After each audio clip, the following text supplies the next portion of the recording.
Hey everybody, Nick Yor here, and welcome into a very special edition of the Prep Zone. Today we are joined by head coach of Sidwell Friends Boyd Basketball, Eric Singletary. Coach, how you doing?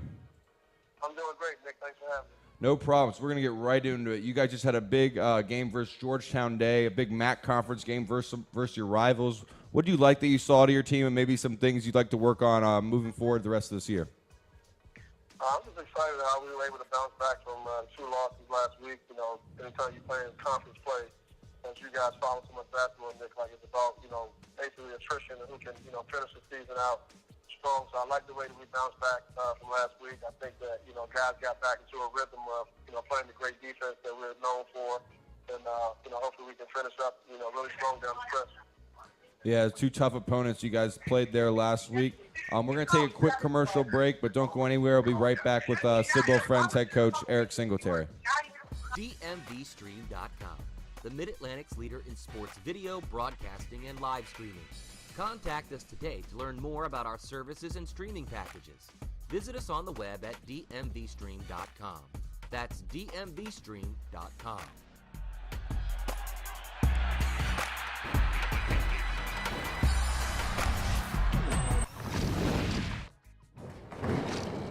Welcome back to a very special edition of the Prep Zone. We are joined by Sidwell Friends head coach Eric Singletary. And coach, you guys lost a couple key players from last year's team, but despite that, you're off to a very impressive season as well. How did you feel about coming into this year's season with this team? I was excited, Nick. I think every year is different. Like you said, you can't lose a fatigue day and think that you're going to be, quote-unquote, better. But obviously, I felt strongly about our level of ability to compete against, strong DMV teams. And I thought we had a great summer league, some really good team camps. And I thought what happened last year was that we just had a bunch of juniors that had just come from JV that just didn't have the experience to have us have a great season last year, even though we were solid. And so those guys have blown up and really stepped up to the plate. So I was optimistic, but wasn't sure that we'd have like this great of a start. Yeah, so what do you think has been the biggest key to that start? Has it been schematic changes without adjusting without Bay, or is it just next man up and you guys are always doing the same philosophy pretty much each year? Yeah, we preach the same thing every year about, just being competitive, being tough, intelligent basketball players. But I agree with you, Nick. We certainly had to make a few adjustments. Just, like I said, I just think some guys were ready to step up, and like I think we have a great player sometimes. It's that they kind of sit around and wait for him to make all the plays. And so I think that even though Jason Gibson is our best player, it's still a team that's more contingent upon a little more cohesion, without a fatigue. It doesn't mean we don't wish we still had him. It just means that other guys weren't ready to give him the assistance that we needed last year. Yeah, and if you brought him up, I have to ask you about guard Jason Gibson. He's one of my favorite players to watch in the area, just so crafty around the rim and on the outside. What does he do for your team so well, and what are some of the schools he's considering and thinking about? I mean, Nick, to be honest, man, he's been terrific. He's been, he's been down in history as one of the greatest players I've ever coached. He started since day one, since his freshman year. Played on the championship team, integral component. He just, like you said, he's so crafty. He's very intelligent. He can shoot it from deep, but he's really gotten better at driving the ball. He's really underrated defensively. Decision making is great. So, I mean, he's a treasure to coach. Just a great leader, great teammate. And to be honest, Nick, he's got a few interests. LaSalle, Lafayette, Florida Gulf Coast, Towson, a couple of schools, but to be honest, it's been really slow, Nick, and I get it. Like, I know that, recruiting is an inexact science, but I'm kind of disappointed in his recruitment, to be honest. Yeah, I mean, that's surprising to me as well. Just such a talented player. Would think he would have his choice schools, but like you said, the recruiting process and that so well, how it can be so different with certain type of players. You played as well. At Sidwell, and then 4-year player at Rice University, then played professionally overseas in Germany and Portugal. How does that affect you, and how do you think you've made you a better coach for these players, not only off the court or on the court, but how they make their decisions moving forward to college and so on, like you said earlier with Jason? Yeah, I definitely think my experience in basketball has helped me to be able to, assist these kids and their families in making those decisions. Like you said, I think by me being a Sidwell alum also gives me the tools to know what the kids are up against in the classroom, the social environment of Sidwell, and kind of be flexible with, what's important to them. And I'm able to kind of relate to them and always kind of give them a sense of what I think a Sidwell, student athlete should look like. And I think the guys have really taken hold to that, as well as the parents have really, given me tremendous buy-in. I couldn't ask for a better environment to coach in. And I'm just excited that, we're such a viable product. I never imagined. I just wanted to be competitive, Nick, when I got the job, and I never thought we would be top 15 program kind of perennially. So it's really exciting, not just only as a coach, but as an alum as well. Yeah, like you said, you guys had so much great success in recent years, and I'd like to ask you about a couple high-profile players. Obviously, Josh Hart, Villanova, Los Angeles Lakers, a Sidwell alum, and then Sadiq Bey, we've mentioned, playing at Villanova this year. He's balling for them. What have those guys done for your program, specifically Bey, especially? Yeah, I think that what they do is be the epitome of a guy that I think younger players who may be out here seeking, like which school, in this area, Nick, there's so many schools to go to, whether that's public or private or charter. But I think what those guys done is increased our profile, especially as guys who weren't highly touted coming out as middle school players. So I think hopefully what I think parents should be saying is the way we develop these kids to end up being, some of the best players in the area, if not the country, and obviously moving on to the college level, they've been able to produce early in their careers where coaches can trust them that they're ready to be coached.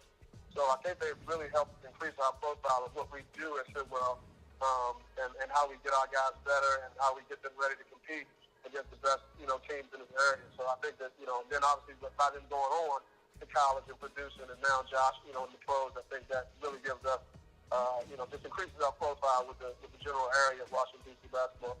Yeah, and that's a great point. And I always find it so interesting based on which school, MAC, WCAC, IAC. How do you guys go about your recruiting strategy, trying to find guys that are not only good fits on the court, but good fits overall at Sidwell? Because it's such a challenging school that is, what some would say is almost more challenging academically than it is athletically. So how do you guys really go about finding the right talent for Sidwell Friends? Oh, that's a great question, Nick. And whoever said that was spot on. Definitely very difficult for us to find, that kid who's really committed to themselves, and family that's committed to the academic rigor that Sidwell is. And also, obviously, I'm putting them through a lot of rigor to get us to be at this level. So it certainly takes us a lot of digging. I've been very fortunate to get a bunch of people in the community, me being from Washington, D.C. myself. There's a lot of people that I get kind of word of mouth who tell me, like, I got a great family who I think will fit in at Sidwell. So to be honest, our recruiting has been fairly, it's easy as a word. It just hasn't been difficult in the sense. It's only difficult because of our mission standards and all the stuff like that. You might not get all the kids you want, but certainly the ones we end up getting are, super quality families. And that's what we look for. We look for a great family because, to be honest, Nick, how do I know which eighth grade is really going to pan out, Yeah, it's such a tough challenge. I remember going through that process as well, coming up in this area, playing hoops. You've been at Sidwell Friends since 2008. A lot of success. Obviously, had a great year there in 2016. Obviously, with that success, there has to be bound to be some other suitors. Why do you think this place has been the place for you to call home this whole time? Obviously, you were an alum as well, so this is a very special place in your heart.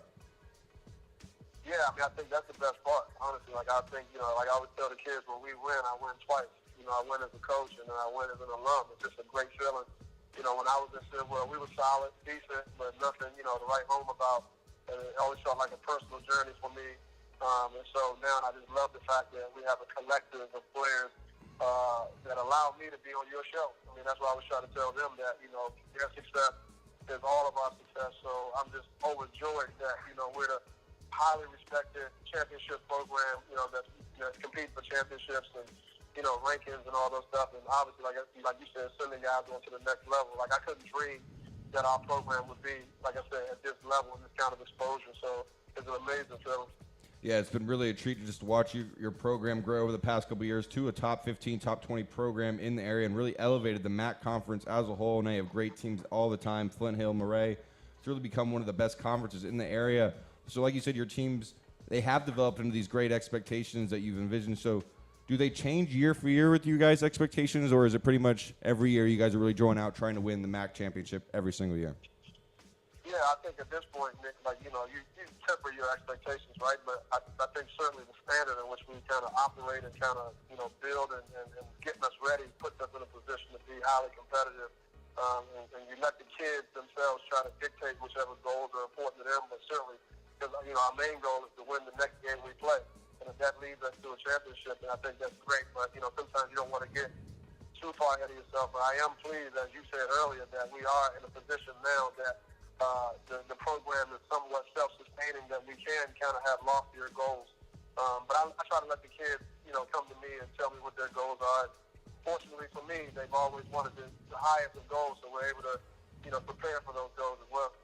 Yeah, it's a great point. You really can't get too far ahead when you're dealing with 9th, 10th, 11th, and 12th graders. So you guys have a very tough MAC conference game coming up versus rival St. Andrew Episcopal on Friday. Should be a great guard matchup between Jason Gibson and Haru Berlin for St. Andrews. But what are you expecting to see in this one, and what do you think is going to be the key for your team in this tough matchup? Oh, man, the last game we played them over there, Kevin Jones does a great job with his group, very talented bunch of players. They did a really good job of spreading us out, Nick. Like I said, we try to call ourselves the UVA of the DMV. And at one point, I think we were giving up 44 points per game against. But they did a really good job of spreading us out, made some tough shots. So I think the key to the game is going to be our ability to defend, dribble drive, protect the backboard, and certainly, get a rhythm offensively. I think being at home on senior night either gives you a great amount of energy to play well, or I've also experienced, Nick, where it's so emotional that the kids just can't play. So I'm curious how we'll come out. But I like where we are right now mentally. I think the guys know this is a big game, getting ready for the tournament as far as seeding. So, I think we're going to play really well. Yeah, it should be a very special night. A couple of very special seniors for you guys being celebrated, and should be a very tough MAC conference tournament, very interesting one. So we'll get you out of here on this one, Coach.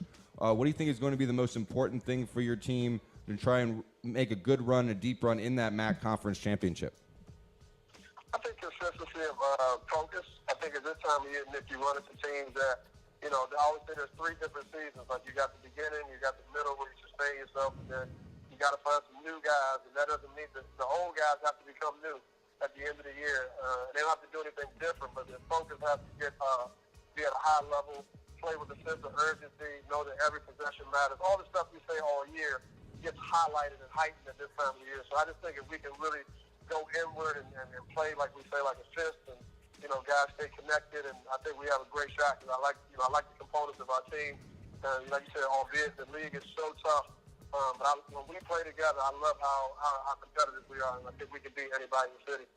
Yeah, and just when it comes to tournament play, obviously they've seen you so much, you've seen them, and it's going to be a lot of games back to back to back. Do you think that favors or hurts your team real quick?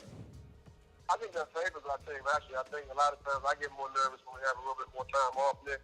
Like you said, with teenagers, they get away from the kind of process of what it takes, to win, and like they kind of get comfortable, as you said. So to me, I actually like playing, kind of back to back, where we got to stay urgent, kind of one and done. I think the kids understand that, kind of win or go home mentality.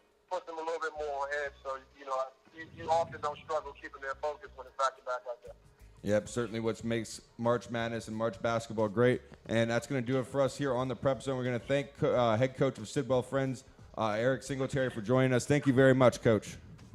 Thank you so much, Nick. You guys keep doing a great job. All right, we appreciate it. Thank you, Coach. And that's going to do it for us on the Prep Zone. If you want to see more plays, highlights, interviews, all that good stuff from around the DMV on the hardwood, make sure to check us out at dmvstream.com.